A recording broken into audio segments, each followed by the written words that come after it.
Iran बार बार इस बात को दोहरा रहा है कि वो अमेरिका के सामने घुटने टेकने वाला नहीं है और एक बार फिर बड़ा बयान निकलकर सामने आया है। एक बार फिर से ईरान के फॉरेन मिनिस्टर इराकची ने यह बयान दिया है। उन्होंने कहा है कि अगर अमेरिका ने कोई नापाक हरकत की तो मशरिक़ वस्ता में जितने भी एयरबेस अमेरिका के हैं वो महफूज नहीं है, वो ईरान के टारगेट पर हैं, वो ईरान के जुल्फ़िकार और इसी तरह से दूसरे जो मिसाइल हैं उसके निशाने पर एक तरह से हैं। आपको याद होगा कि इससे पहले भी इस तरह का बयान ईरान के supreme leader ayatollah Ali Khamenei की तरफ से भी आया है और इससे पहले इस तरह का बयान ईरान के फॉरेन मिनिस्टर इराकची की तरफ से भी आया है। लेकिन अब एक बार फिर से जब न्यूयॉर्क में अमेरिका में डोनाल्ड ट्रंप और बेंजामिन नेतन्याहू की बातचीत हो रही है, खदशा यह बढ़ गया है कि अमेरिका और इजराइल कोई बड़ा फैसला कर सकते हैं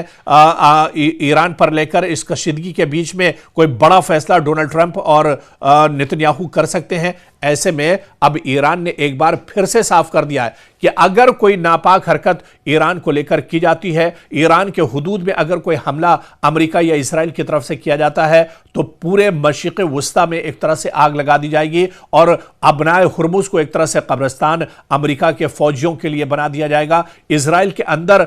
एक तरह से ईरान के जो मिसाइल हैं वो टारगेट किए हुए हैं और अगर कोई नापाक हरकत होती है तो इजराइल को भी नेस्तो नाबूद कर दिया जाएगा। दरअसल जो बयान ईरान की तरफ से इस तरह के आ रहे हैं उसके पीछे कई वजह हैं, क्योंकि ईरान अब पहले के मुकाबले में काफी मजबूत हो चुका है। ईरान दरअसल अब चाहे एटमी हथियार की बात कर लें, हालांकि ईरान ये बार बार कहता है कि वो एटमी हथियार उसके पास नहीं है और अगर वो एटमी हथियार बनाने के बारे में सोचता है, यूरेनियम की अफजूदगी करता है तो वो उसके अपने सेल्फ डिफेंस के लिए है, अपनी हिफाजत के लिए है, वो किसी जंग में इसका इस्तेमाल नहीं करेगा। लेकिन दूसरी तरफ ईरान लेटेस्ट हथियार से काफी मजबूत हो गया है, चाहे मिसाइल्स की बात की जाए, जुल्फ़िकार मोबाइल या शहबाज मिसाइल की बात की जाए, कद्र मिसाइल की बात की जाए। ये दरअसल वो मिसाइल हैं जिनकी रेंज 1500 से 2000 किलोमीटर तक है और 2000 किलोमीटर इसी वजह से अमेरिका ने 2000-2500 किलोमीटर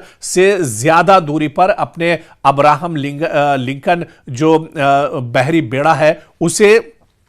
इस रेंज से दरअसल दूर रखा है। और वहीं पर सबसे बड़ा जो टेंशन है, सबसे बड़ी जो परेशानी है वो इजराइल के लिए। इजराइल ये जानता है कि अगर इस बार कोई गलती होगी तो सीधे ईरान के जो मिसाइल हैं, ईरान के जो लेटेस्ट ड्रोन है वो तल अवीव पर एक तरह से हमलावर हो सकते हैं। तो ऐसे में ईरान कहीं ना कहीं पूरी मजबूती के साथ, ईरान पूरी मश्क के साथ, ईरान पूरी तैयारी के साथ इस जंग में खड़ा है। हालांकि अमेरिका हिम्मत नहीं जुटा पा रहा है कि इस जंग को लेकर शुरुआत कहां से की जाए। डोनाल्ड ट्रंप की तरफ से बड़े बड़े बयान जरूर आते रहे, डोनाल्ड ट्रंप लगातार बयानबाजी करते रहे ईरान पर हमला करने को लेकर, लेकिन वो हिम्मत आखिर इसी वजह से नहीं जुटा पा रहे हैं क्योंकि डोनाल्ड ट्रंप को पता है कि अब मशरिक़ वस्ता में जो सियासी सूरत हाल है वो बहुत हद तक बदल गई है। चाहे जो स्टेक होल्डर्स अलग अलग मशरिक़ वस्ता में है, हूसी मुजाहिदीन की बात कर ली जाए, हमास की बात कर ली जाए, लबनान की बात कर ली जाए, ईरान की बात कर ली जाए, दरअसल ये अलग अलग छोटे छोटे स्टेक होल्डर्स हैं, लेकिन ये सब मिलकर एक मजबूत ताकत बन जाते हैं और कहीं ना कहीं ये इजराइल और अमेरिका के लिए दर्द-ए-सर हैं। इसी वजह से इराक के फॉरेन मिनिस्टर ने एक बार फिर कहा है कि अगर कोई नापाक हरकत इजराइल और अमेरिका की तरफ से मशरिक़ वस्ता में की जाती है तो ईरान उसका भरपूर जवाब देगा और मशरिक़ वस्ता में जो एयरबेस अमेरिका के हैं वो ईरान के टारगेट पर हैं, यानी अमेरिका पर ईरान पर अगर हमला होता है तो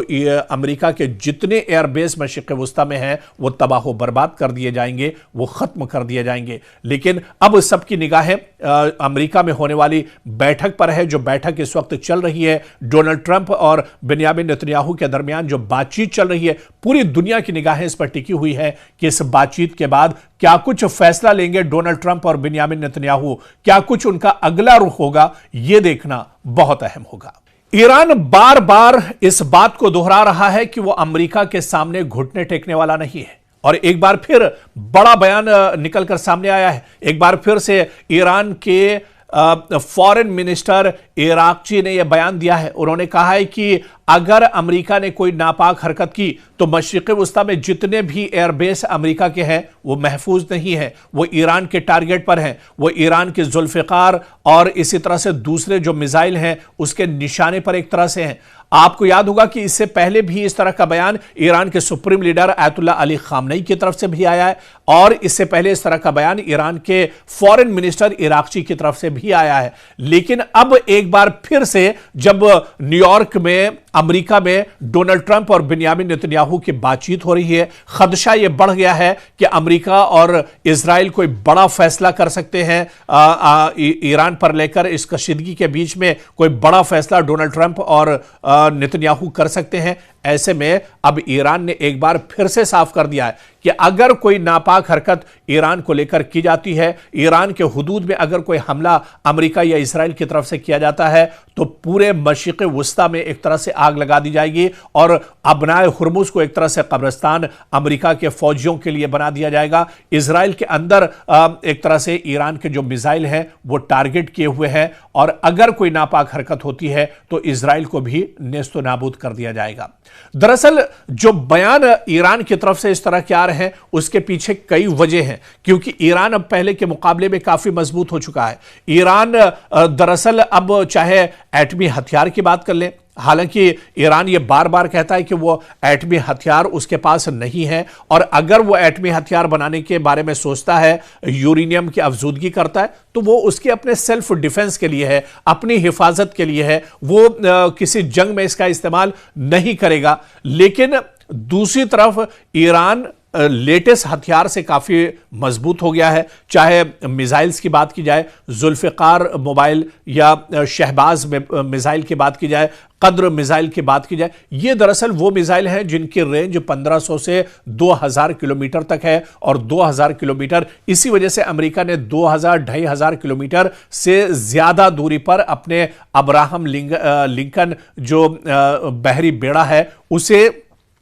इस रेंज से दरअसल दूर रखा है। और वहीं पर सबसे बड़ा जो टेंशन है, सबसे बड़ी जो परेशानी है वो इजराइल के लिए। इजराइल ये जानता है कि अगर इस बार कोई गलती होगी तो सीधे ईरान के जो मिसाइल हैं, ईरान के जो लेटेस्ट ड्रोन हैं वो तल अवीव पर एक तरह से हमलावर हो सकते हैं। तो ऐसे में ईरान कहीं ना कहीं पूरी मजबूती के साथ, ईरान पूरी मश्क के साथ, ईरान पूरी तैयारी के साथ इस जंग में खड़ा है। हालांकि अमेरिका हिम्मत नहीं जुटा पा रहा है कि इस जंग को लेकर शुरुआत कहां से की जाए। डोनाल्ड ट्रंप की तरफ से बड़े बड़े बयान जरूर आते रहे, डोनाल्ड ट्रंप लगातार बयानबाजी करते रहे ईरान पर हमला करने को लेकर, लेकिन वो हिम्मत आखिर इसी वजह से नहीं जुटा पा रहे हैं क्योंकि डोनाल्ड ट्रंप को पता है कि अब मशरिक़ वस्ता में जो सियासी सूरत हाल है वो बहुत हद तक बदल गई है। चाहे जो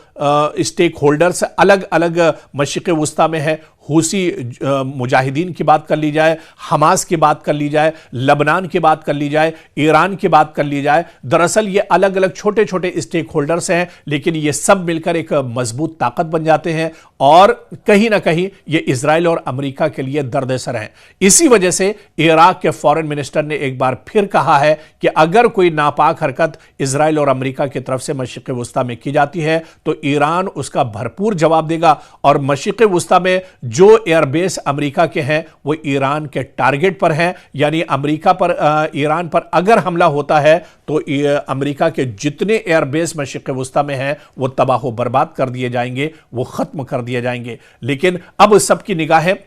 अमेरिका में होने वाली बैठक पर है, जो बैठक इस वक्त चल रही है डोनाल्ड ट्रंप और बिन्यामिन नेतन्याहू के दरमियान जो बातचीत चल रही है, पूरी दुनिया की निगाहें इस पर टिकी हुई है कि इस बातचीत के बाद क्या कुछ फैसला लेंगे डोनाल्ड ट्रंप और बिन्यामिन नेतन्याहू, क्या कुछ उनका अगला रुख होगा, यह देखना बहुत अहम होगा।